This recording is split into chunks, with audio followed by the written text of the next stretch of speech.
Obrigado. Bom, gente, vamos lá. A ideia hoje é a gente falar um pouquinho sobre o estudo devocional da Bíblia, né? Até agora a gente tem visto, nesse estudo de hermenêutica, a gente tem visto uma parte muito intelectual, né, do estudo, da leitura da Bíblia. Aí hoje a gente vai tentar mudar um pouquinho o foco e não deixa de ser intelectual, mas vai ser muito mais espiritual do que intelectual. Tá? Mas antes de falar do estudo devocional da Bíblia, eu queria falar de uma outra coisa, um pouquinho, que é um problema que eu acho que aflige todo mundo. Tá? Eu estou lendo esse livro aqui, ó. Eu vou mostrar aqui, peraí. Esse livro aqui, ó. A Pirâmide da Sabedoria. Tá? E esse livro é um livro muito interessante, eu ainda estou quase na metade. Mas ele fala de um problema que eu acho que aflige todo mundo, né? Todo mundo aqui eu acho que tá cansado, né? Principalmente no final de ano, todo mundo vive ocupado, todo mundo tá sem tempo para nada, todo mundo trabalha, tem filho, tem escola, pega trânsito, né? E tem várias atividades durante o dia, durante a semana. Aí chega no final de semana tem culto, tem atividade da igreja, tem a escola dominical, tem a aula de hermenêutica, né? Tem muita coisa para a gente fazer, muita coisa. E além disso, tem o Twitter, tem o Facebook, tem o TikTok, tem o Instagram e por aí vai. E não para, né? E não para. As coisas que a gente, as coisas que a gente tem que fazer só vão aumentando. As coisas que a gente se envolve, as coisas que a gente só aumenta, né? Então é uma enxurrada, é uma avalanche, é uma coisa que não para nunca. E isso é um problema que eu acredito eu que afeta todo mundo, né? E dentre todas essas coisas, né, uma das coisas que o autor desse livro fala, esse Brett McCracken, ele fala que uma das coisas que consomem muito do nosso tempo são as redes sociais. Tá? E por que que eu vou Já não aumenta. e por que que eu quero falar, por que que eu quero falar disso? Porque eu acredito que isso vai influenciar muito no que a gente vai falar sobre o estudo devocional da Bíblia, tá?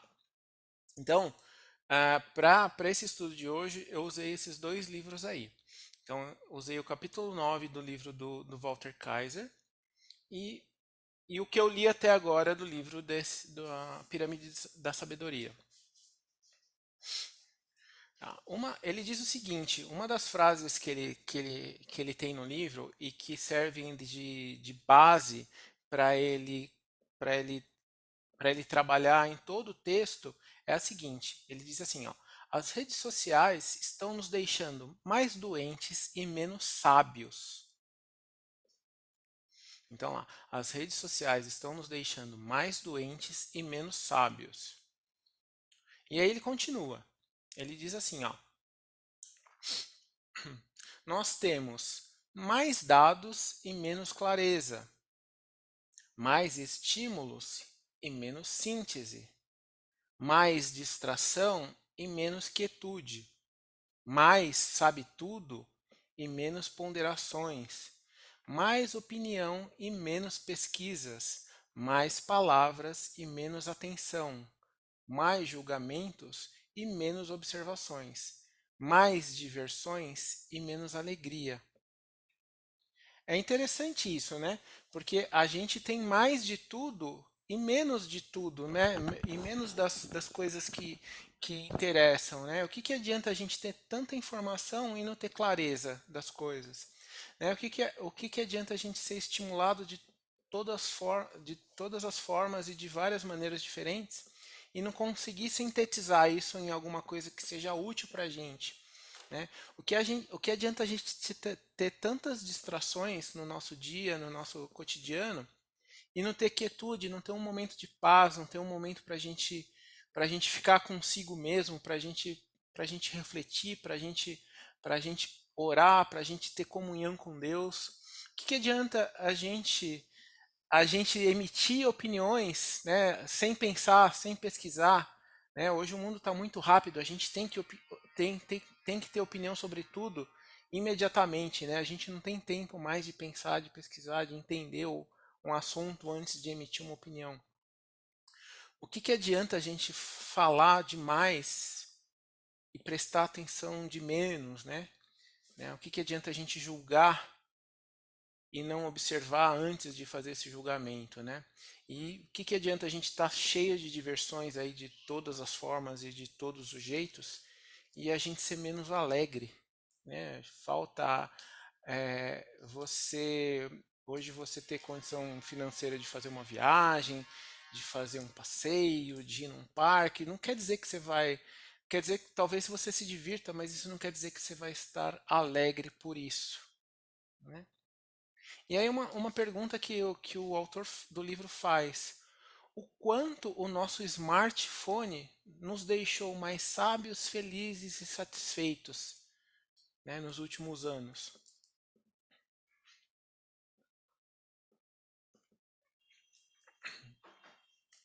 Ele diz o seguinte, ele faz uma comparação com comida, né? Ele fala assim, comer um hambúrguer é muito bom, né? Eu gosto muito e acredito que todo mundo aí deve gostar também. Mas se a gente comer hambúrguer todos os dias, em todas as refeições, em pouco tempo a gente vai ficar doente, né? E é isso que ele quer dizer quando ele fala das redes sociais.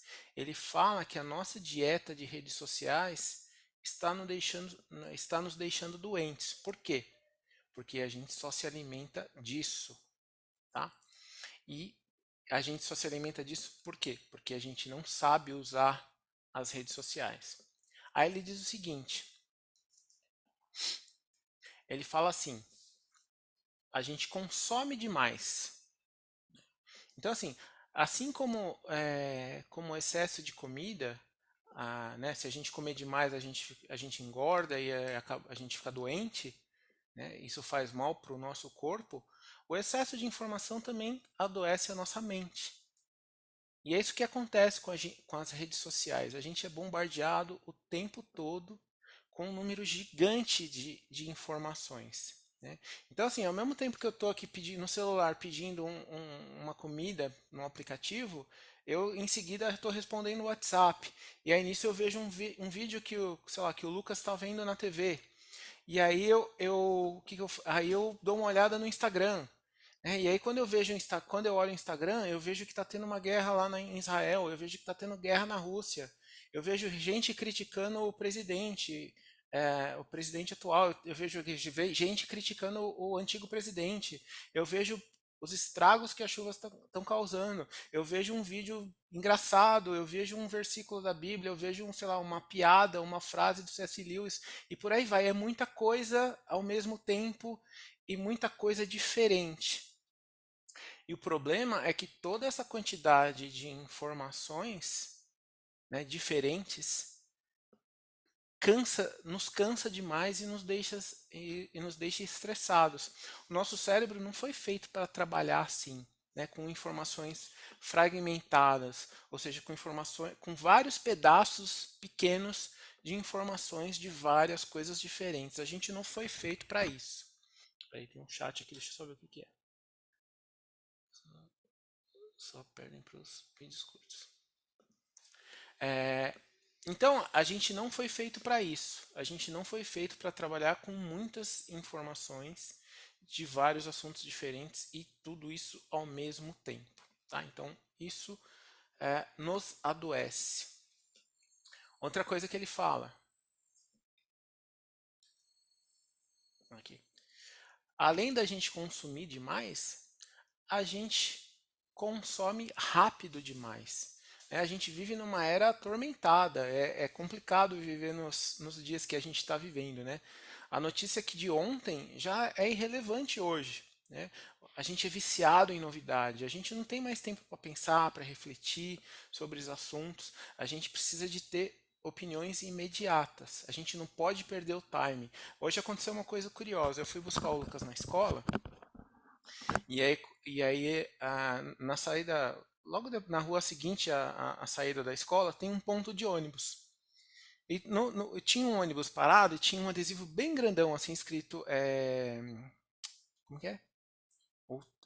Ai, meu Deus.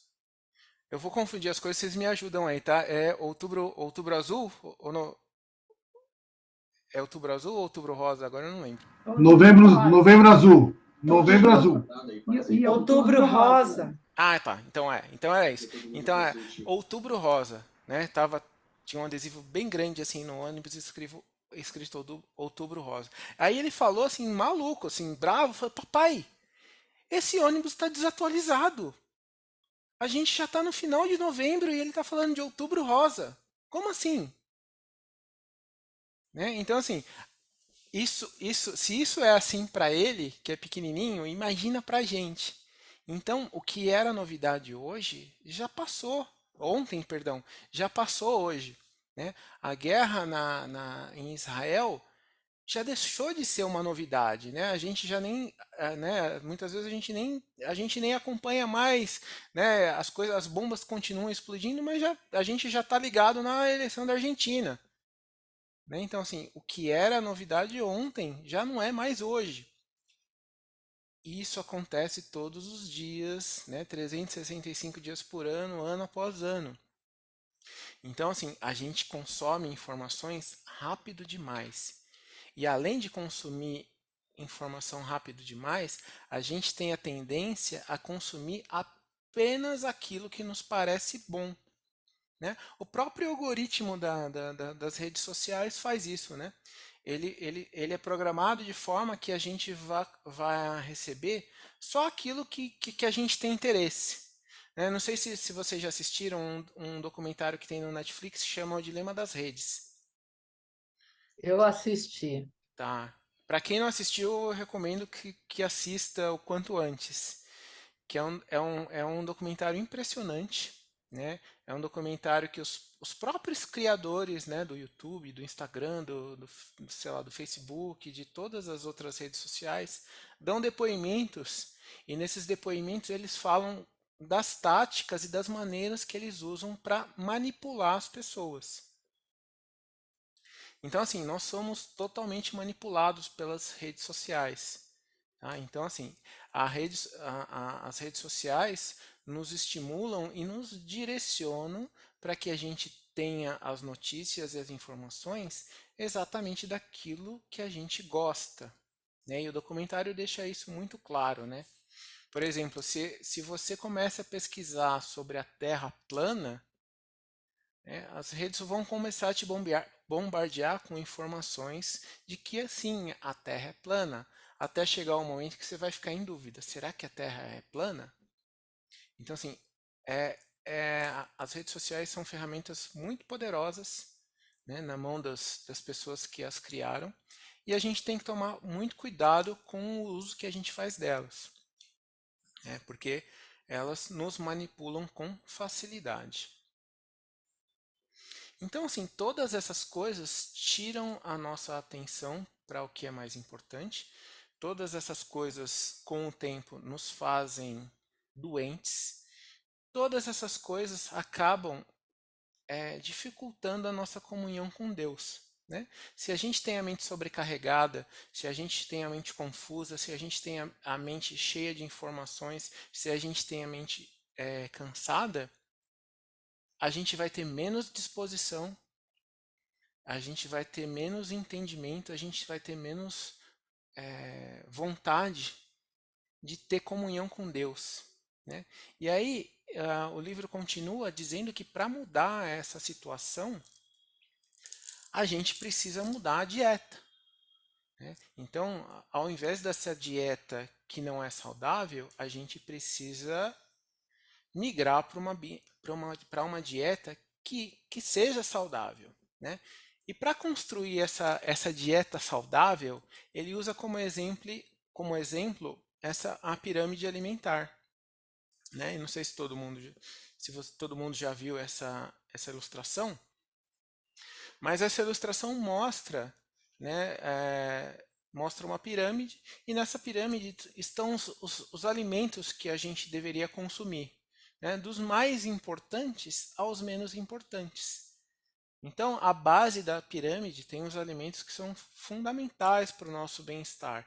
E aí isso vai mudando. Né? Então, é, é, ela vai dos alimentos mais importantes, mais saudáveis, para os menos, né? O último lá são açúcares e doces, né? Ela não está falando que você não deve comer açúcar e não deve comer doce, não é isso. Ela só está falando, essa pirâmide só mostra que você deve dar a devida importância de acordo com a qualidade daquele alimento, né? Então, o autor do livro, ele pega essa pirâmide alimentar e transforma ela numa pirâmide que ele chama de pirâmide da sabedoria, que é essa aqui, que é a que está na capa do livro. Então, assim, a ideia é criar um grupo de alimentos que nos ajudem a aumentar em sabedoria.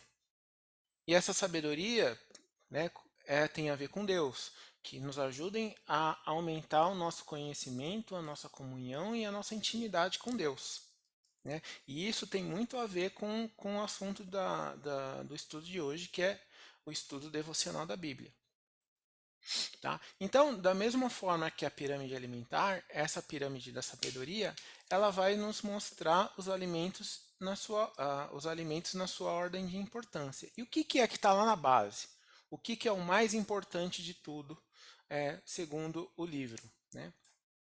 A palavra de Deus. A base da pirâmide é o que vai nos sustentar. A base da pirâmide é o que vai nos possibilitar ter saúde mental, né? A palavra de Deus é a fonte é a nossa fonte de sabedoria, é a revelação que Deus nos deu, né, da sua verdade, da sua vontade e do seu plano para o mundo. Se a gente quer ter uma vida saudável, se a gente quer ter uma mente saudável, se a gente quer ter uma vida espiritual saudável, a nossa dieta básica não pode ser o Instagram, né? A nossa dieta básica não pode ser o Twitter, o Facebook ou qualquer outra rede social.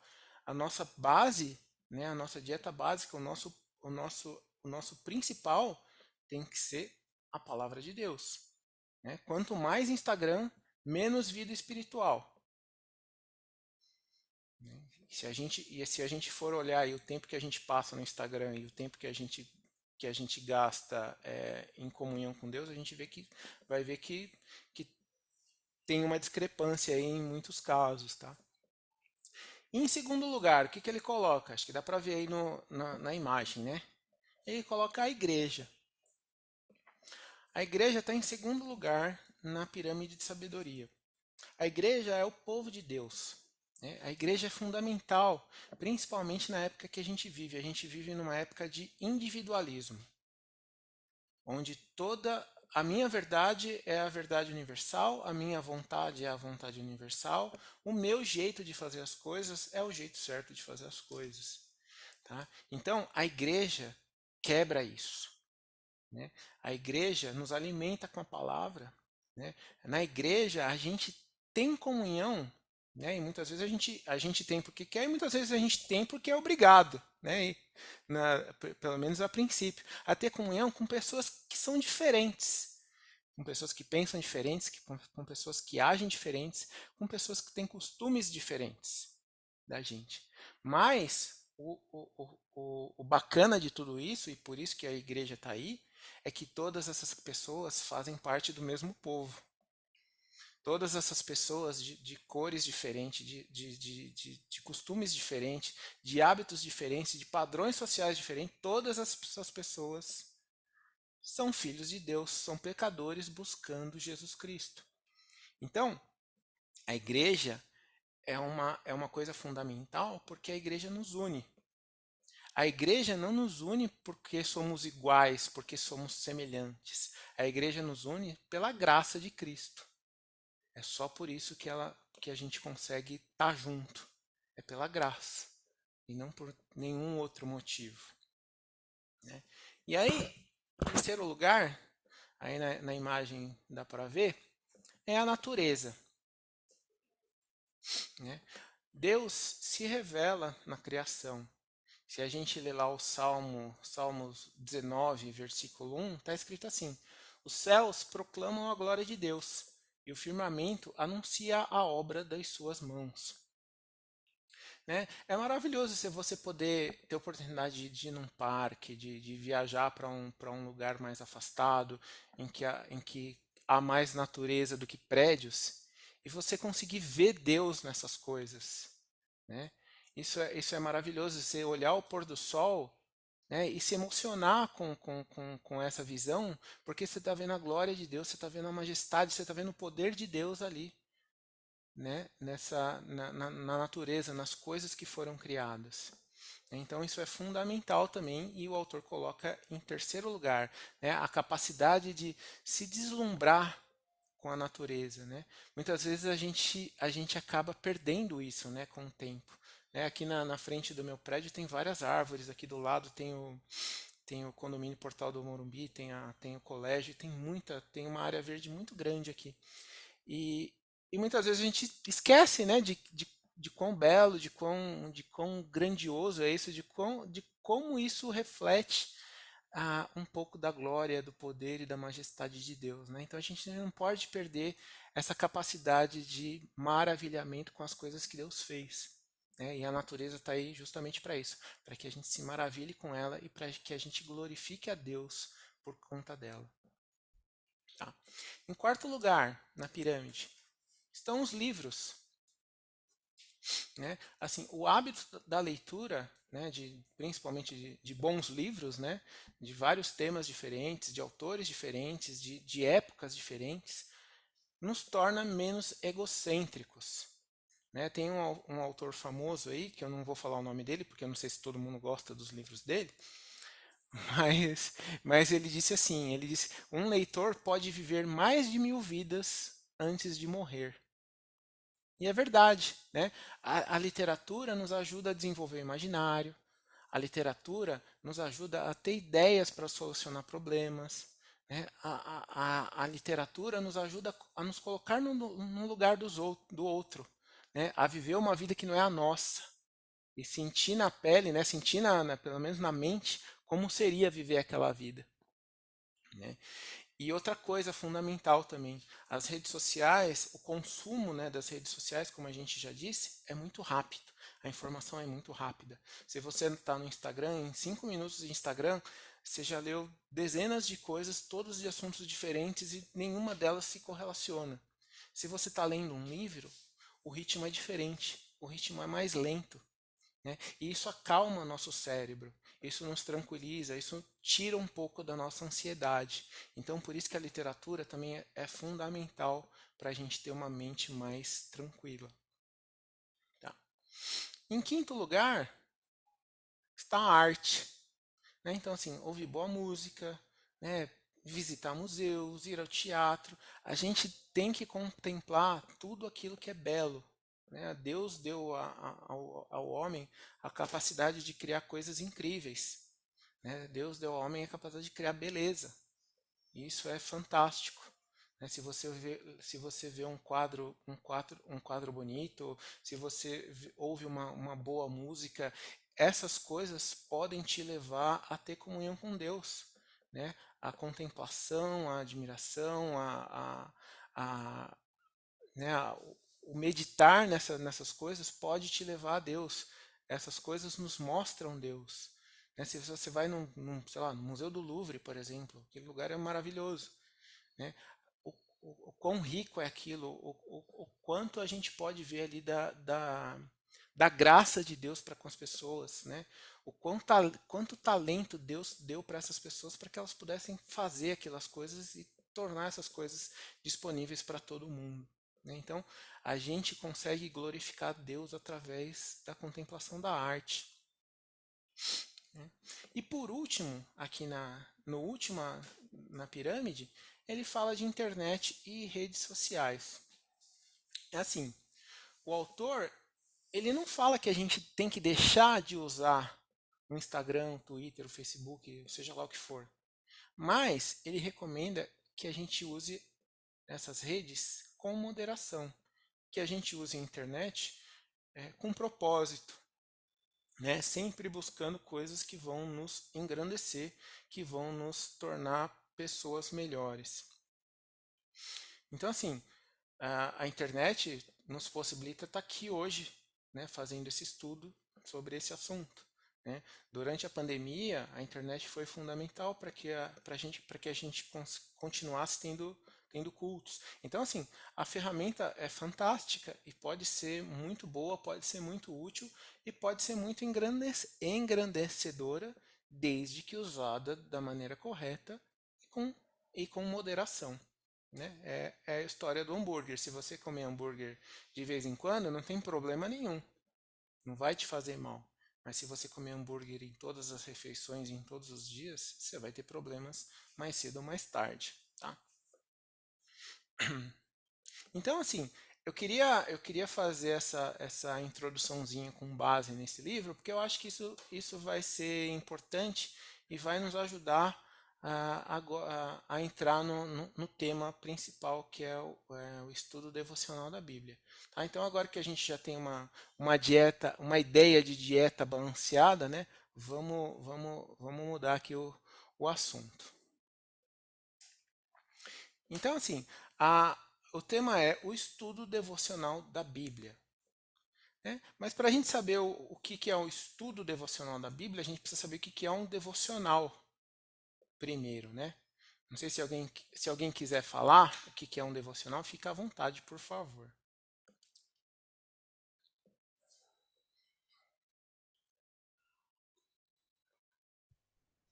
Bom, Júlio, sou eu, a Jane. Boa Oi, Jane, noite. boa noite.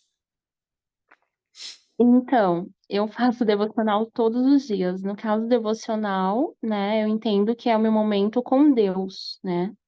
Se alimentar da palavra todos os dias, meditar, né, interpretá-la e o principal, que é colocar em prática. Perfeito. Então, todos os dias no meu café da manhã eu faço meu devocional. Joia. Excelente, excelente. É esse mesmo. Né? Devocional vem do verbo devotar e significa dedicação, significa dar-se por completo, significa ter o foco da atenção totalmente no objeto de devoção. Então, se a gente puder resumir essas três coisas, devocional é o ato de cultivar um relacionamento profundo com Deus. É exatamente isso que a Jane falou. Né? Então, devocional é uma coisa que tem a ver com relacionamento. Né? E esse relacionamento não é um relacionamento com os irmãos da igreja, com os amigos ou com os parentes, é um relacionamento com Deus. É uma coisa um pouco mais séria. Né? Então, se a gente viu que devocional é um ato de cultivar um relacionamento profundo com Deus, o que não é um devocional? Né? Talvez todo mundo já saiba, mas é bom frisar isso para que a gente não venha pensar de forma equivocada. Então, o que não é um devocional? O culto é um devocional? Na igreja? No domingo? Não, o culto não é um devocional. Não, A EBD é um devocional? Não, a EBD não é um devocional. Né? O devocional é um momento a sós com Deus. E pelo amor de Deus, eu não estou falando aqui que o culto e a EBD não são coisas importantes. São importantes, são fundamentais e a gente tem que estar lá todo domingo. Não é isso. Só estou falando que são coisas diferentes. Né? No devocional é você e Deus. Né? Não tem ninguém para te dar suporte ali, ninguém para onde você correr. O devocional tem que ser você com Deus. E se o devocional é um momento a sós com Deus, né, a gente está acostumado a estar a sós com o nosso cônjuge, com o nosso filho, a sós com um amigo, sei lá, com um irmão da igreja, numa conversa com o pastor.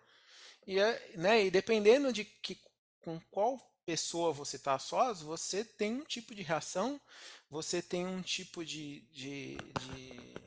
tem um modo de falar diferente e às vezes você fica até com um pouco de medo, né? Imagina se você fica a sós com o rei da Inglaterra, por exemplo, você vai ficar com medo, você vai, vou fazer alguma bobagem aqui, vou ser preso, não sei o que, né? Imagina você estar a sós com Deus, né? Com o Criador, com o Todo-Poderoso, né? E o que a gente tem que fazer quando a gente está a sós com Deus?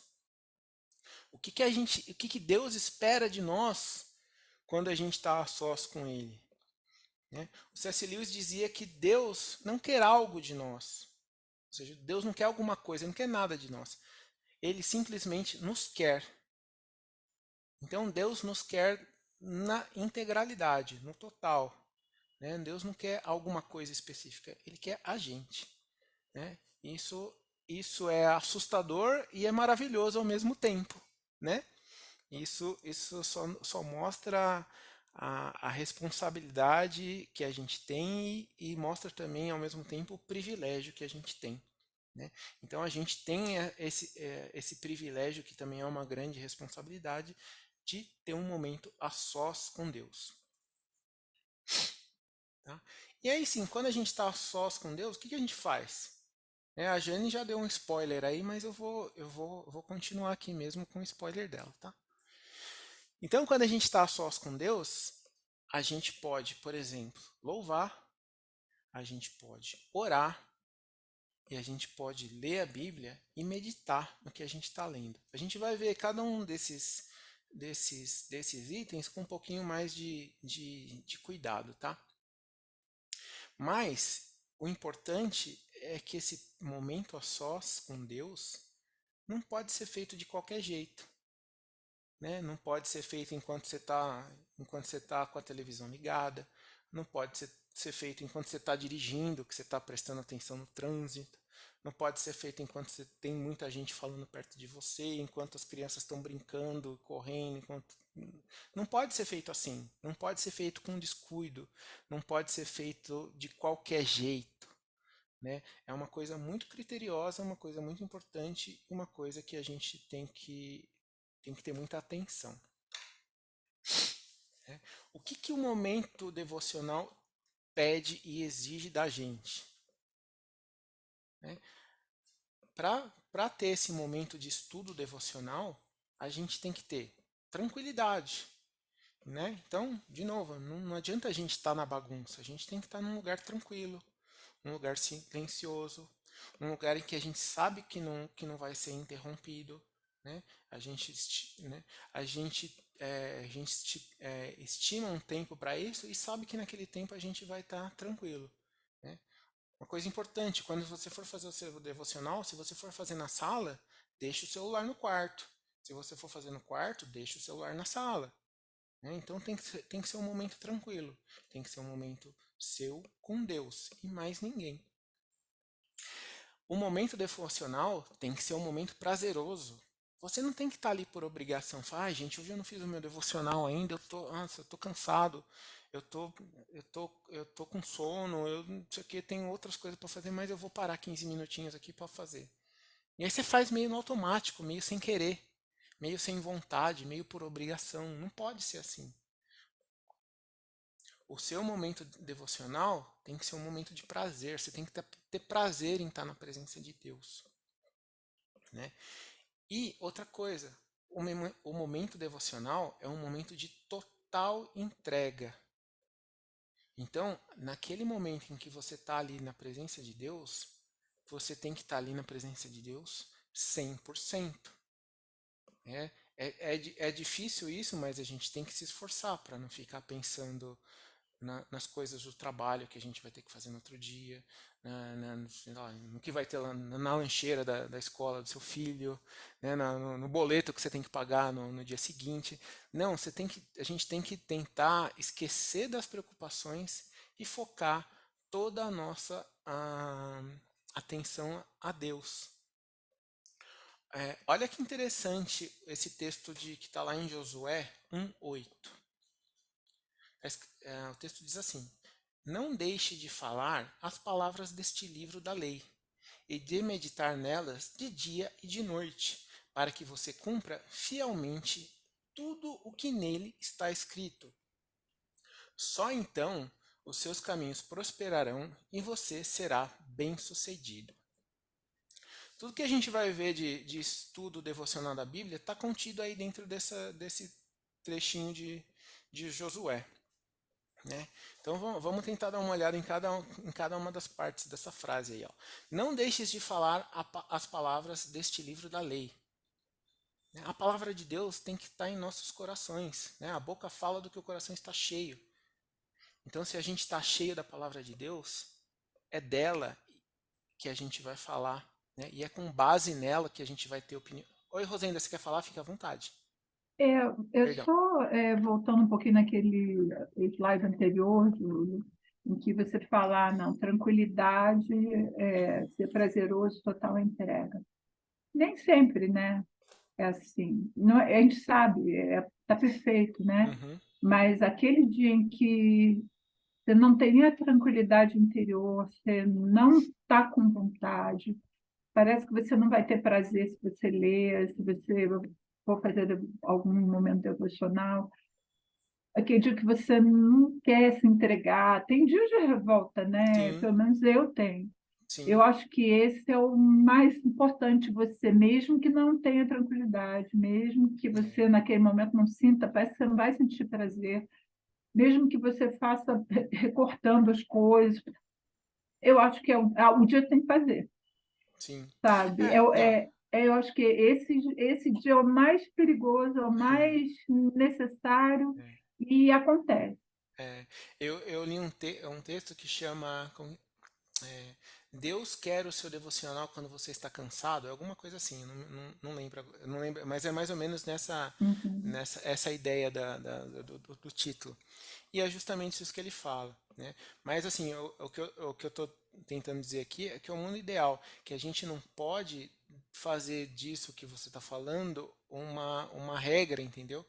Então, assim, a gente tem que buscar, né, o ideal. Com certeza vai ter dias em que a gente não quer fazer, que a gente está bravo com Deus, que a gente, sei lá, mil, É o um dia que mi- está tudo e errado, dá tudo aí que a errado. gente Aquele tem que dia fazer. você Não, o levanta da que cama de Aí manhã, que a você já gente tem que bate com o fazer. errado. dedinho do É, pé no é, canto do armário, né? Então já começa assim o dia.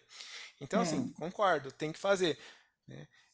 Mas assim, mas aqui estamos falando do ideal, né? Uhum. É porque às vezes, Júlia, a gente, vamos dizer assim, a gente romantiza, eu acho, né? Que a gente romantiza muito o momento devocional. Uhum. E por mais que você seja cristão há muito tempo, por mais que você esteja mesmo em comunhão, o inimigo é sagaz, ele te Ah, acorda sim. de um jeito, né? Traz notícias, enfim. Ah, sim. Então, acho que não dá para romantizar. A gente, todo dia é uma luta, todo dia é um desafio Ah, sim. para a gente estar entregue dessa maneira no momento devocional. Pelo menos comigo é assim. Não, comigo também. Acho que com a maioria de nós, né? Mas vamos lá, voltando aqui para Josué. Então, ele fala o seguinte: não deixes de falar das palavras deste livro da lei. Então, a palavra de Deus tem que estar no nosso coração, né? Se a gente tem a palavra de Deus no nosso coração, se a gente conhece, se a gente lembra os textos, se a gente memorizou, se a gente, né, a gente vai chegar nesse dia aí que a Rosenda falou, que a gente está cansado, que a gente está estressado, que a gente não está afim. E mesmo reclamando, vai chegar uma hora que essas palavras vão vir à nossa mente. E aí a gente vai glorificar a Deus, mesmo cansado, mesmo estressado, mesmo bravo, mesmo, né, de qualquer forma. Então, assim, é importante que a gente tenha isso na mente, né? Porque, de novo, o coração fala, a boca fala que o coração está cheio, né? A gente também, o texto fala que a gente precisa meditar nessas palavras de dia e de noite, né? O nosso meditar na palavra tem que ser constante, né? Então, né, sem querer romantizar a situação, como a Rosenda falou, mas a gente tem que tentar se esforçar para ter Deus em mente, para ter a palavra de Deus em mente em tudo que a gente faz. Nem sempre é possível, eu sei. Às vezes a gente perde a paciência, a gente às vezes perde as estribeiras e acaba falando coisa que não deve, fazendo coisa que não deve, né? Afinal de contas, somos todos pecadores, né, em tratamento, né? Mas precisamos nos esforçar para isso, né? Né? Se a gente mira no 100, a gente vai chegar no 50. Mas se a gente mirar no 50, a gente vai chegar no 20, né? Então a gente tem que mirar alto para conseguir ali chegar no mais ou E menos ali, e né? a gente vai clamando por misericórdia, né? Porque Exatamente, aí é a exatamente. hora. Exatamente. Então ele continua, para que se cumpra fielmente tudo o que nele está escrito, nele no livro, né, na Bíblia. Então, além de ter a palavra de Deus na nossa mente, no coração, além de meditar, de refletir nela dia e noite, a gente tem que aplicar essa palavra. Então, assim, a gente tem que aplicar o que a gente está aprendendo. E aí ele conclui, né? Só então seus caminhos prosperarão e você será bem-sucedido. Então, assim, esse bem-sucedido tem a ver com a nossa vida espiritual, com o nosso, com o engrandecimento da nossa vida espiritual. Então, se a gente quiser ter uma vida espiritual sadia, se a gente quiser ter uma vida espiritual que, que nos dê tranquilidade, que nos dê conforto, a gente precisa fazer essas coisas. A gente precisa ter essa rotina, a gente precisa ter esse hábito, criar esse hábito de ter esse estudo devocional da Bíblia. Né? Olha só o que o Walter Kaiser, que é o autor do livro, fala. Ele diz assim, ó, ler as escrituras de forma devocional não é buscar ter o domínio sobre o conhecimento de Deus. Então, assim, até agora, nesses estudos de hermenêutica, a gente tem buscado isso. Né? A gente tem buscado entender melhor a Bíblia, a gente tem buscado comparar traduções, buscar a palavra no original para ter o sentido correto das frases, né? Para ter um conhecimento de Deus mais apurado. Mas ele está falando aqui, ler as escrituras de forma devocional não é isso. Ler as escrituras de forma devocional é deixar que Deus nos domine. Ao contrário, né? Ler as escrituras de forma devocional não é a gente querer saber mais de Deus, é a gente pedir para que Deus tome conta da gente, para que Deus domine o nosso ser, para que Deus haja, né? Mesmo que a gente não entenda o que Ele está fazendo, mas é ter essa atitude de submissão.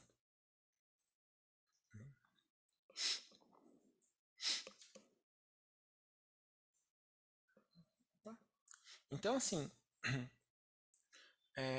ler a Bíblia de forma devocional significa que a gente tem que buscar nos textos aplicações para a nossa vida diária. E isso, e para a gente fazer isso, a gente tem que ter muito cuidado, né? Esse tipo de leitura, esse tipo de estudo não pode ser feito de qualquer, como a gente já falou, de qualquer forma, né? A gente está se relacionando com Deus, a gente está buscando comunhão com Deus. Então a gente tem que ter muito cuidado, muita reverência na hora de tentar entender e aplicar isso para a nossa forma. Isso exige da gente compromisso, não? Então, assim, a gente tem que ter um compromisso diário com Deus de fazer isso, né? Querendo ou não querendo, né? Como diz a Rosenda. Então, mesmo não querendo, é um compromisso que a gente tem com Deus.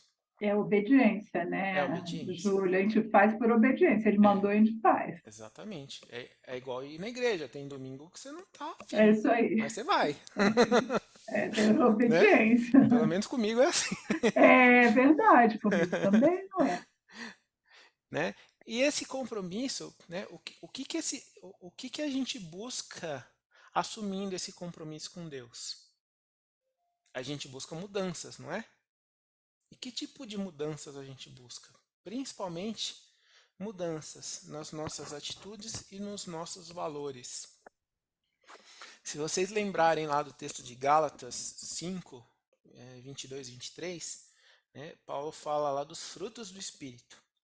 E ele fala que os frutos do Espírito são amor, alegria, paz, paciência, amabilidade, bondade, fidelidade, mansidão e domínio próprio.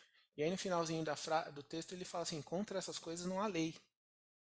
Né? Então, assim, se a gente assume esse compromisso diário com Deus, a gente está assumindo esse compromisso para mudar as nossas vidas. Né? A gente não está assumindo esse compromisso para pedir favores para Deus. Deus, me dá um carro novo. Deus, ó, essa casa aqui, esse prédio que eu estou aqui não está legal, me dá uma casa nova. Não é isso. Esse compromisso que a gente assume com Deus é para que a gente busque virtudes, para que a gente busque as virtudes de Deus, né? Para que a gente dê frutos, e esses frutos são frutos do Espírito, como diz lá em Gálatas. E aí, o Walter Kaiser, ele fala o seguinte no livro dele. Ele fala assim, todos os crentes são incentivados a ler a Bíblia de forma devocional. Isso pode parecer meio óbvio, né? Nos dias de hoje, né? Né, nesse estudo de hermenêutica, a gente já falou algumas vezes sobre a dificuldade de entender alguns textos da Bíblia, né? A Bíblia tem alguns textos que são muito difíceis, né? E que você precisa de mais estudo, você precisa buscar um comentário, você precisa buscar os originais para conseguir entender, né? E aí é que ele fala, todos os crentes são incentivados a ler a Bíblia de forma devocional. E esse todos os crentes são todos, não são só os pastores, os professores e os eruditos, não, são todos. Né? Do mais intelectual ao menos intelectualizado. Então, todos. Então, isso tem um significado. Isso quer dizer o quê? Isso quer dizer que a Bíblia é clara. Tá? Então, a gente já falou sobre isso também, né, nas semanas passadas. Mas isso foi um ponto de muito debate e muita discussão na época da Reforma Protestante. E isso perdura até hoje. Né? Então, na época de Lutero, isso acontecia com muita frequência. Né? Antes da Reforma Protestante, a interpretação da Bíblia só era permitida pelos líderes da igreja. Né? E principalmente através de pronunciamentos do Papa. As pessoas comuns não tinham acesso à Bíblia, né? Principalmente porque não existiam cópias em abundância, não existiam traduções no idioma das pessoas, então as pessoas não tinham acesso. E mesmo se tivessem acesso, elas eram proibidas de interpretar a Bíblia. Só quem podia interpretar a Bíblia era um líder da igreja. Se você não fosse um padre, o papa ou um líder da igreja, você não tinha autorização de fazer uma interpretação da Bíblia. Né? E aí, é por causa disso, né, Lutero aí nessa... Júlio, Oi, e Glaucia. ainda pior na Idade Medieval é que a grande maioria da população não tinha nem sequer a leitura, né? Não era alfabetizada. Exatamente, então as pessoas ficavam A à maioria da mercê... população não tinha nem leitura. As pessoas ficavam à mercê do que as outras pessoas falavam, né? Então... E Gláucia, isso acontecia lá atrás, mas acontece até hoje. Quantas igrejas a gente vê aí que pregam falsas doutrinas e que levam milhares de pessoas aí a dar fortunas aí em nome de Deus? Com Por quê? certeza. Porque Há muita. as pessoas sabem ler, mas não leem. Então, que diferença faz? Se você sabe ler e não ler, é a mesma coisa que você não saber ler. Porque você está confiando Porque só é a questão do ser rápido, né? Hoje a vida Uhum, as coisas têm que ser muito rápidas. Então, sim, é mais fácil você ouvir, acreditar no que você ouviu, do que você procurar, uhum, sim, de fato, o conhecimento, o sim. discernimento, né? Exatamente, exatamente. E nesse texto aí do Lutero, esse texto faz parte de uma carta que ele escreve em resposta ao Erasmo de Roterdã. Né? E o Erasmo está questionando isso. Né? E aí Lutero escreve assim, peguei só um trechinho.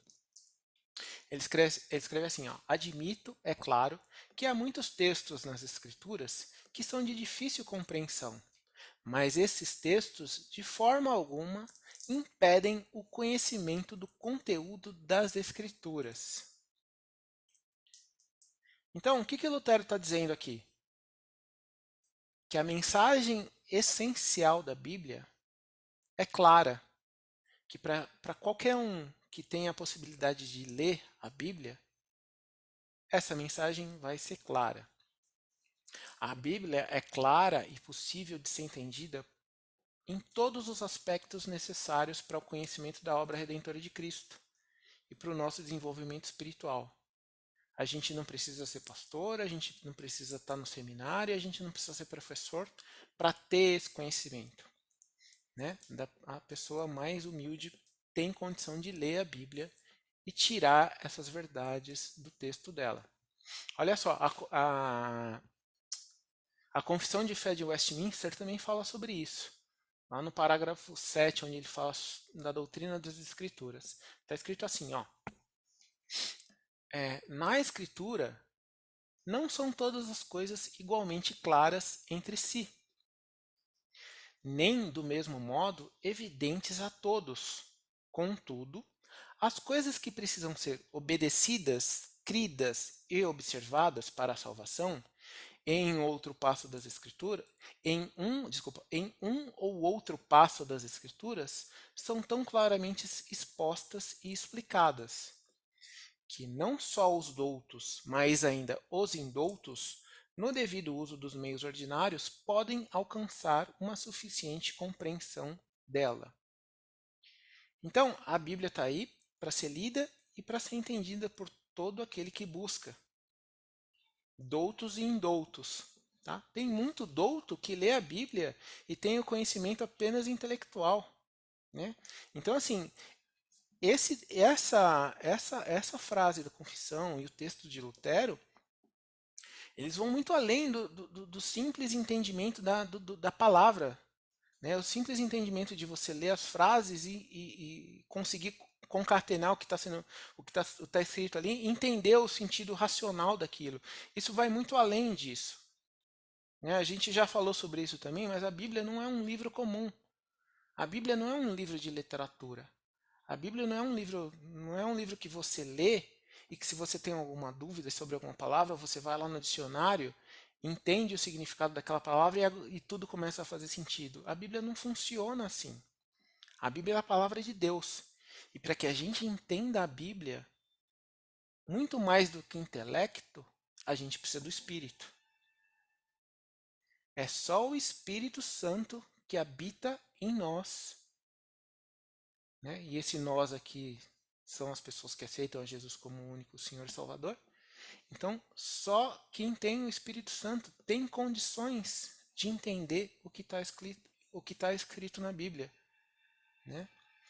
Eu já vi várias pessoas que são eruditas, são filósofos e por aí vai, que conhecem a Bíblia de Gênesis a Apocalipse e conseguem falar horas e horas sobre os textos e explicar o porquê, o contexto histórico, contexto cultural, mas não, se você espremer, não sai nada dali. Nada. Não tem nada de espiritual ali. É só teoria. E teoria para a Bíblia, sem a parte espiritual, não vale nada. O texto da confissão de fé fala que as coisas precisam ser obedecidas, cridas e observadas. O que é crer em alguma coisa? E no nosso caso aqui, crer em Deus, ou crer na palavra de Deus.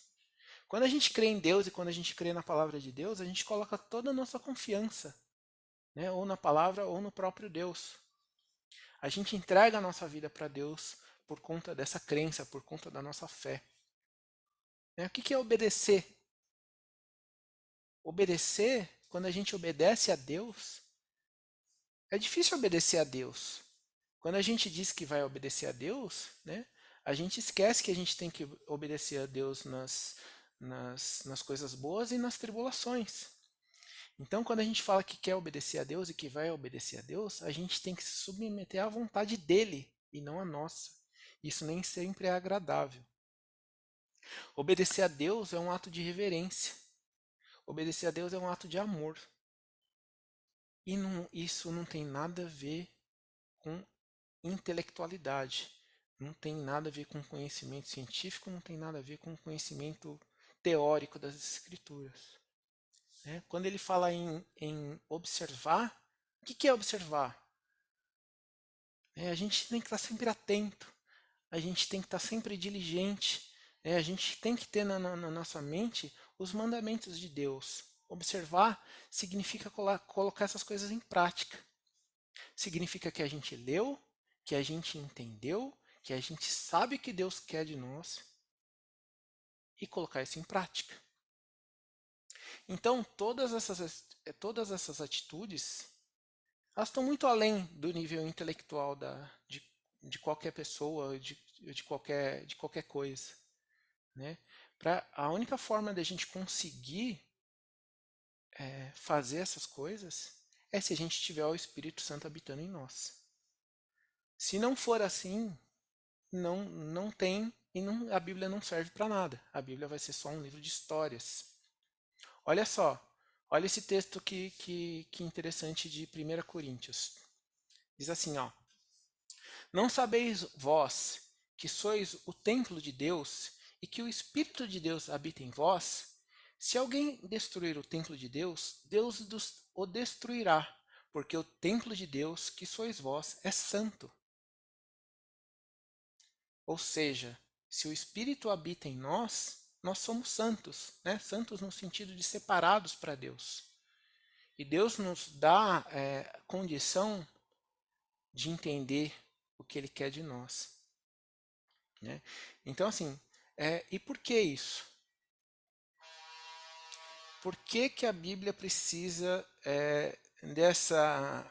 dessa condição ou desse acréscimo, né, espiritual para ser entendida?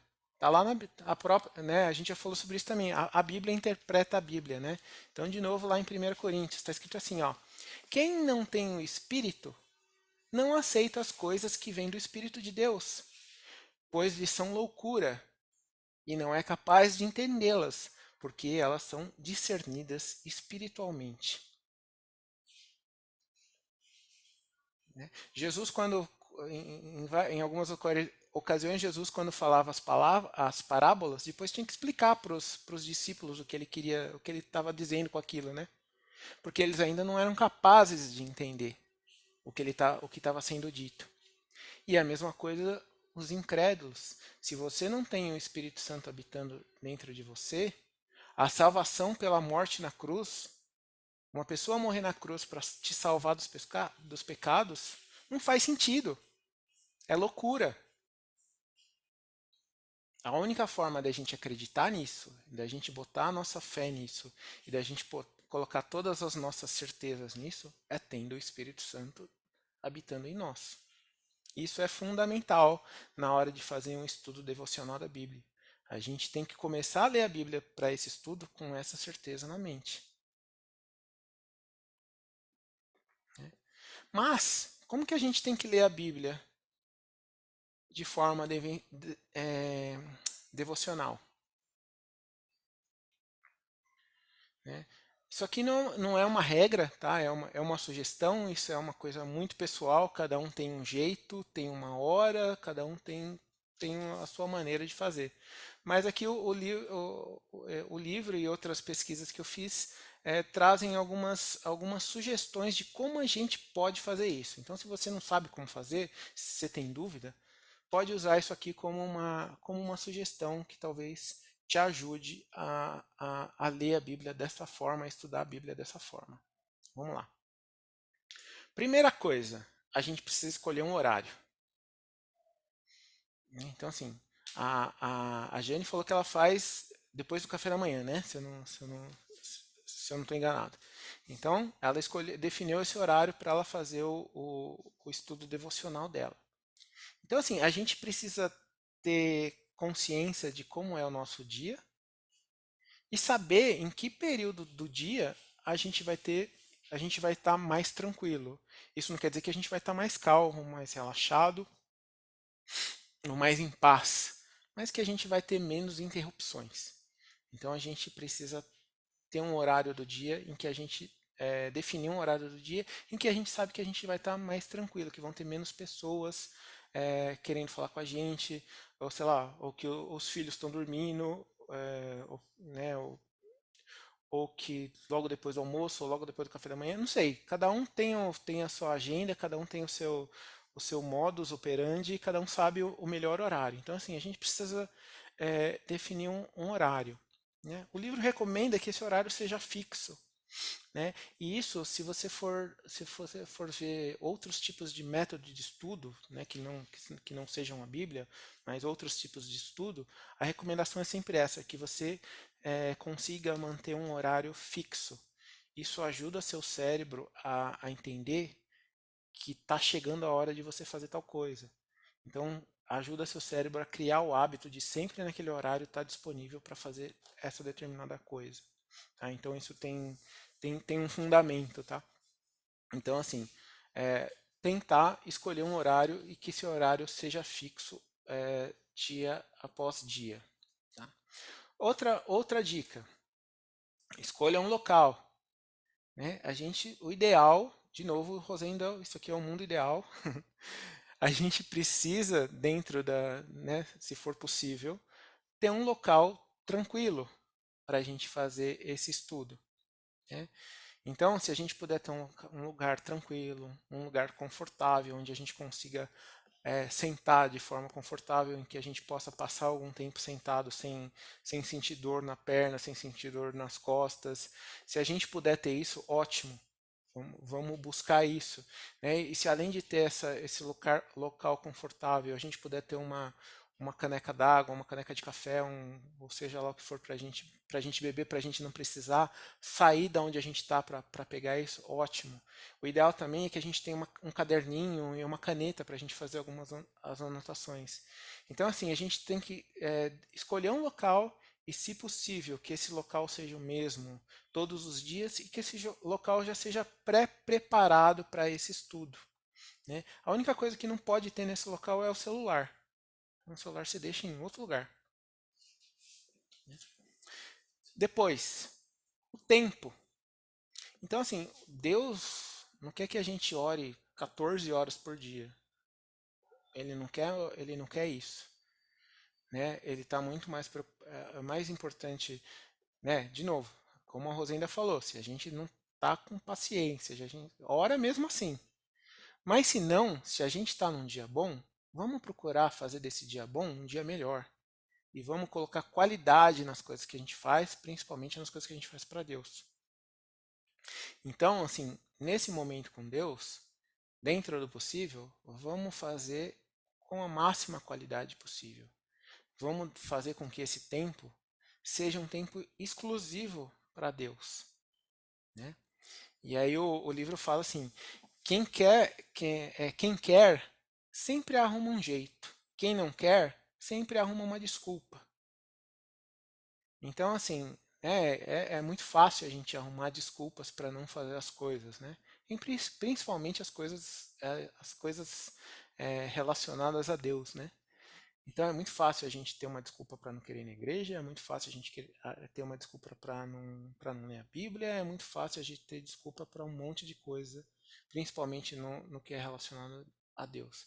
Mas a gente não arruma desculpas para usar o Instagram, a gente não arruma desculpa para assistir uma série no Netflix, né? Essas coisas elas acabam fluindo naturalmente, né? Agora para as coisas de Deus a gente sempre tem uma desculpa. Então, assim, o tempo. Então, assim, mais do que quantidade, a gente precisa, dentro do possível, focar na qualidade desse tempo em que a gente vai fazer esse estudo devocional. Né?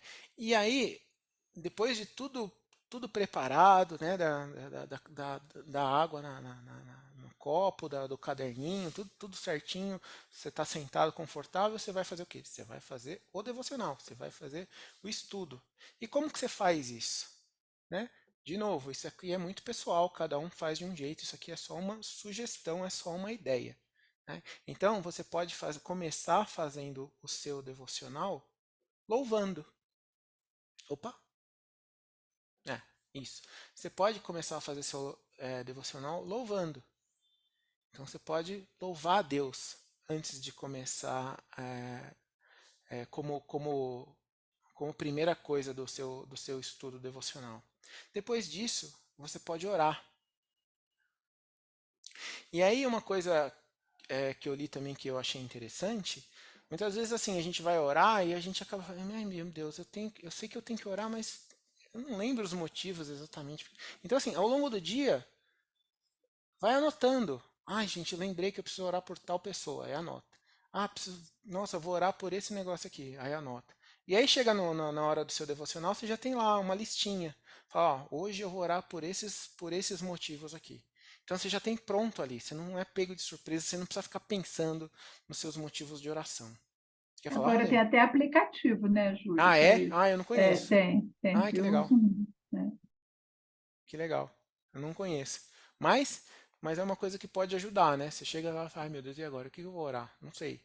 Né? Então, ao longo do dia você pode ir fazendo a sua listinha aí de oração. É, depois disso, você pode ler a Bíblia. Né? Então, assim, você não precisa, você pode ler um trecho pequeno da Bíblia. Tem essa Bíblia aqui, ó. Não sei se vocês conhecem, que é a Bíblia 365. Essa Bíblia é bem interessante, porque ela divide, ela não tem comentários, ela só tem o texto bíblico. Então, ela divide o texto bíblico em 365 dias. Então, ela pega lá, sei lá, no dia 1, ela pega um trecho de Gênesis, pega um Provérbios e pega, sei lá, um texto do Novo Testamento. E aí, o tempo médio de leitura é de 15 minutos para cada um dos dias. Então, ela faz isso dividindo em 360 dias, 365 dias. Então, depois desse período, você vai ter lido a Bíblia inteira, tá? Porque a Bíblia toda está dentro desse livro. Tá? Então, é um jeito também, né? E existem inúmeros aplicativos, né? Deve ter aplicativo para isso também, mas livros e, sei lá, tem o pão diário, o pão diário, né? Tem um muito legal do C.S. Lewis, que é um ano com O C.S. pão de Lewis. alho. Pão de alho, é. Então tem Sim, vários. Júlio, tem bastante coisas. Eu também tenho um aplicativo, só que eu não tô falando muito porque eu não quero ficar te interrompendo, porque eu acho que o foco é você ensinar a gente, Não, fale à e aí vontade. depois a gente traduz. Mas tem também um aplicativo que é, é muito bom, que eu faço, que ele se chama Glorify, que ele ajuda bastante, né? E ele também já faz a tradução, assim, da explicação e ajuda você orar e focar voltado naquele tema, sabe? Então Ah, ajuda que legal, bastante, é muito bom. E os que temas legal. é voltado para a palavra de Deus e ajuda a nos tratar muito, assim, sabe? Eu gosto muito de fazer o meu devocional todos os dias, Ah, que legal, porque que nos bacana. ajuda a nós mesmos. Que bacana, que bacana. Legal, ô Jane, escreve aqui no chat esse. O nome do aplicativo, né? É isso aí. Gostaria de saber. Ah, Ah, pode deixar que eu escrevo sim, tá? que legal. Assim, o livro faz uma observação interessante que pode ser útil para a gente. Ele fala que quando a gente pega esses livros devocionais, né? Se você pegar, por exemplo, eu ia falar pão de alho, o pão diário, ele tem lá um trechinho, um texto, né, uma frasezinha, às vezes nem é um versículo inteiro, e aí depois tem lá uma aplicação. O livro do Walter Kaiser, ele faz essa ressalva. Ele fala assim, é preciso ter cuidado para que essa aplicação que o autor do livro devocional está fazendo tenha a ver com o texto bíblico que tá lá escrito. Né? Ele fala que muitas vezes a explanação está totalmente fora do contexto do texto bíblico. E ele fala, e ele vai além, ele fala como o devocional é um momento seu com Deus, o ideal, de novo, o ideal, não é a regra, o ideal é que você leia a Bíblia e que a interpretação e que a aplicação seja feita por você, não que você leia o que outra pessoa escreveu. Tá? Então, é uma dica, é uma coisa para a gente pensar. Tá? Não estou falando que o outro é errado, que esse é certo, mas é uma coisa que ele fala no livro e que eu achei interessante que vale a pena a gente pensar sobre isso. Né? Então, depois que a gente leu a Bíblia, a gente vai fazer o quê? A gente vai meditar no que a gente leu. Né? A gente vai refletir. A gente vai pensar em como a gente pode aplicar aquela verdade que Deus está falando com a gente no nosso dia a dia. E aí, uma coisa bacana também, o livro fala que a gente pode ter um caderno só para isso. Né? Então você já vai precisar de um caderno para anotar os seus pedidos de oração, um aplicativo para os mais modernos. Eu gosto de caderno. Então, você anota lá, dia 23/11. Motivos de oração, X, Y, Z. Nesse dia eu orei por esses motivos e eu li esse trecho da Bíblia aqui. Eu li o Salmo 91, só o versículo 1.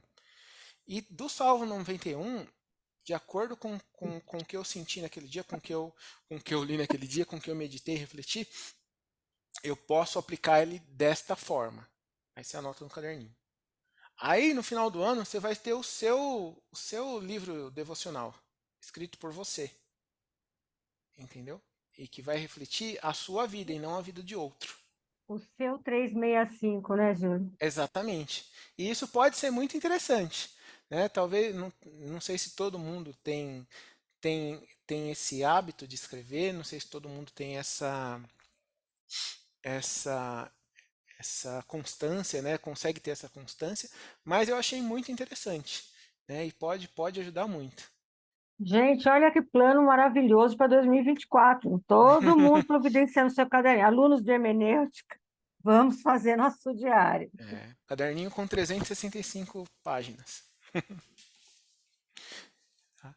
E aí depois que você medita, tem uma outra dica que eu achei muito bacana também, que é orar a Bíblia. Tá? O que é orar a Bíblia? Suponha que você está lendo o texto lá, na sua leitura bíblica foi esse trecho aí do Salmo 91, versos 1 e 2.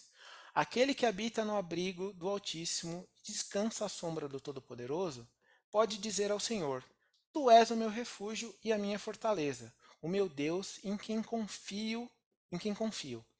Então você leu esse trechinho, e aí você ora esse trecho. Aí como que você faz isso? Aqui eu pus um exemplo e cada um faz do seu jeito, né? Do jeito que mais é, lhe agradar, que mais sentir do jeito que você sentir no coração, né? Então você pode orar dessa forma, depois que você lê esse trechinho. Senhor, eu habito em seu abrigo, e por isso eu posso descansar à sua sombra. O Senhor é o meu refúgio e a minha fortaleza. Pai, eu confio em ti. Então você está orando a Bíblia. Isso ajuda a gente a inculcar o que a gente está lendo. Isso ajuda a que esse texto fique firme e fique constante em nosso coração e na nossa mente. Então, isso pode ser um hábito muito legal também. E você também pode colocar essa oração no caderninho, né? Se você pega esses livros devocionais, tem o texto bíblico, tem a aplicação e no finalzinho lá sempre tem uma oraçãozinha. Então, a sua oração pode ser esse aí, o seu orar da Bíblia. Né? Pode ser muito útil também e muito interessante. Imagina, você começa a fazer isso agora no dia 1º de janeiro de 2024, aí 2025 você pega esse caderninho para ler. Né? Quantas memórias vão vir à sua mente, né? Quantas lembranças, quantas recordações, quantas preocupações que eram gigantes naquela época deixaram de ser, né? Quanta coisa mudou, né? E ao longo dos anos isso vai virando um diário de oração, assim, fantástico, um diário espiritual muito muito bacana e muito legal para a gente estar sempre revisitando e ver o quanto que a gente mudou e o quanto que a gente cresceu no conhecimento de Deus, né, ao longo do tempo. Então, assim, eu acho que pode ser uma ideia muito boa, pode ser uma coisa muito bacana da gente fazer. Então, assim, gente, ler a Bíblia dessa forma é um compromisso.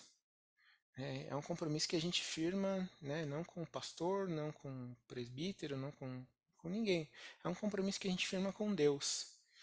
Né? E se a gente tem que fazer o máximo para honrar os compromissos que a gente firma com as pessoas, né, quem dirá com Deus? Né? A gente tem que se esforçar, a gente tem que dar o nosso melhor e a gente tem que ter perseverança. Essa acho que é a palavra-chave. A gente tem que ter perseverança. Né? E se a gente tiver essa perseverança e orar e pedir para que Deus nos ajude, né, logo a gente consegue tornar isso um hábito. E o mais difícil é isso, né? Às vezes você começa a fazer uma coisa, você está empolgado, você está animado, aí você começa a fazer o seu caderninho lá e você faz 2, 3 dias, e aí tem um dia que você chega em casa igual a Rosenda, estressada, cansada, e querendo bater em todo mundo, e aí você não faz o caderninho. E aí você deixa de fazer um dia, deixa de fazer outro, e depois você esquece dele. Depois você até volta a fazer o seu devocional, mas o caderninho está lá, empoeirando, juntando teia de aranha. Então, assim, a gente tem que tentar ter essa perseverança para que essa perseverança, esse ato de perseverar, faça com que a gente crie um hábito. E depois do hábito criado, aí já foi. Aí a gente não descria.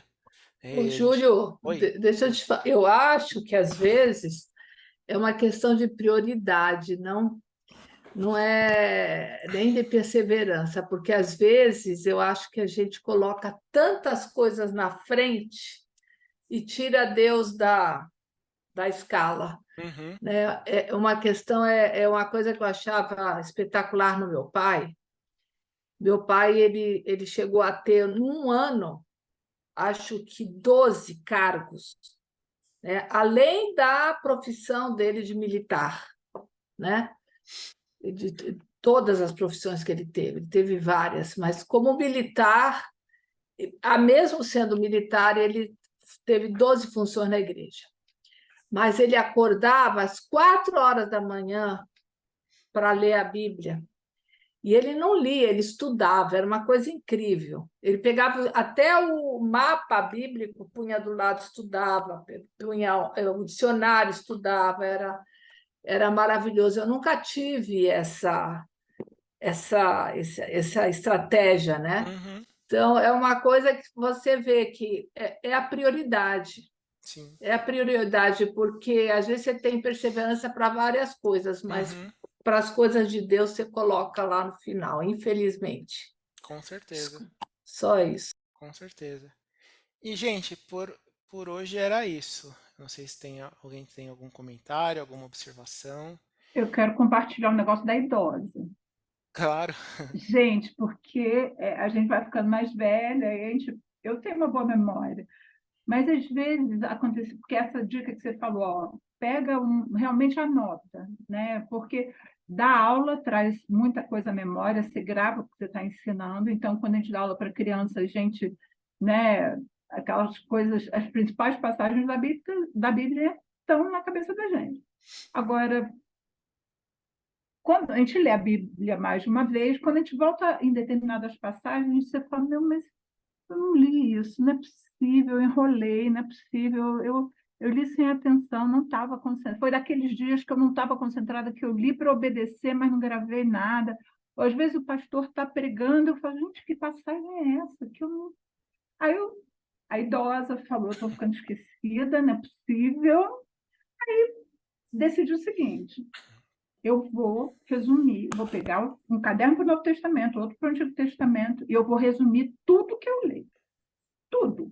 Porque aí depois eu não posso virar e dizer assim, não, eu não li 1 Samuel 5, versículo 3. Eu li aqui, ó, anotei, fiz o resumo e tudo.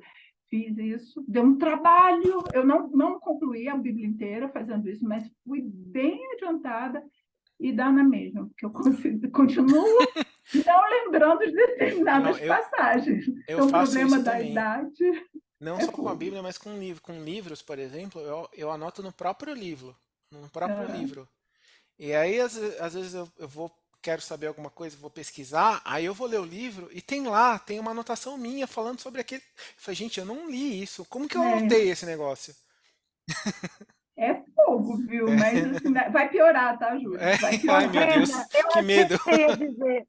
Gente, olha, foi tão bom. Agora eu lembro de tanta coisa. Não, Não, Rosenda, Débora, essa daí não. não foi legal, Não Rosenda. foi, gente. Então, o resultado é o seguinte: ler, reler, porque você vai esquecer, lê sempre. E é bom, sabe por quê? É que nem meu pai. Você redescobre um monte de coisa. Você já leu, já estudou, já deu aula, mas de repente meu pai fala e fala: olha que beleza o que Deus está nos ensinando. Eu fico, sabe, eu fico entusiasmada com a velhice do meu pai. Eu acho que Deus tem feito coisas tão maravilhosas na vida dele, que Amém. tem nos ensinado tanto, que mesmo nesse esquecimento dele, Deus continua trabalhando na memória dele. E ele se, sabe, ele fica entusiasmado E eu acho que é isso que é a leitura, meditar na palavra de Deus. É sempre, sempre a gente ficar assim na expectativa e falar, olha só, ela nunca se encerra. O conhecimento de Deus a gente vai ter para a eternidade. O pastor falou isso, né? Uma Verdade. vez teu pai me emprestou um livro, e eu me lembro que tinha mais coisa anotada do que coisa não anotada. Ele vai lá, sublinha, sublinha, sublinha, anota, escreve, escreve, escreve. Ele realmente pega o livro e vai lá, fica destrinchando e anota. Ele é todo disciplinado mesmo. Ele trabalha com cores. Que legal. Eu me lembro que tinha vermelho, tinha mesmo. Glaucio, Ô, você quer falar Júlio, alguma coisa? Diga. quero sim. Só me faz entender, porque ficou uma dúvidazinha na minha cabeça em relação ao culto doméstico e a devocional. Uhum. Pelo que eu entendi da aula, são duas coisas diferentes, né? E eu sempre achei que a devocional poderia ser o culto doméstico. E o culto doméstico a gente faz com os filhos, né? Às vezes faço aqui com os netinhos. Sim. E esse momento de culto doméstico, então, ele não é a nossa devocional. Isso, pelo entendimento que a gente está tendo aqui, não. Né? O devocional é um momento seu. É só a Gláucia e Deus. Né? Como o devocional do seu Entendi. filho vai ser só o seu filho e Deus. Então, o culto doméstico é outra coisa. São Mas coisas. aí, por exemplo, com crianças muito pequenas ainda, né? Minha netinha tem 3 aninhos. Para fazer o devocional dela, é difícil, né? De 2, 3 aninhos, 4 aninhos, fazer uma criança se concentrar, Nesse caso, seja, elas têm que ter uma orientação, né? Nesse Ah, não caso, sim. elas é? têm que ter É, alguém com elas. Aí exatamente. é Aí o o seu culto momento de doméstico, né? culto é o delas, mas é delas, né? É, E assim que elas tiverem um entendimento, e tem que ser estimuladas a serem independentes nesse sim. relacionamento com Deus, É, né? Não exatamente. ficarem dependentes desse culto doméstico, mas chegar num momento que elas mesmas tenham a decisão de ter o seu momento particular. E sozinho, né? Exatamente. Legal. Exatamente. Muito boa a aula, muito boa. Então era isso, gente. A lição de casa vai ser. Ah, não vai ter, não, né? Ah, A lição de casa. Não, não tem lição de casa, mas a. Aê! Bem, Júlio! Pastor Obrigada! Paulo deixou um exemplo ruim, Júlio. Agora a gente não consegue. Agora ele deu Bom, margem, a agora. lição de casa pode ser já providenciar um caderninho para 2024, Exatamente. né? Era isso não, que eu ia começar a fazer. devocionar amanhã. Eu vou Lição fazer. de casa é Que, começar o devocional. que todos comprem um caderninho e comecem a estudar a Bíblia de forma devocional e anotar as suas coisas, para que daqui a um ano a gente possa voltar a se reunir aqui e falar, ó, o meu caderninho está completo.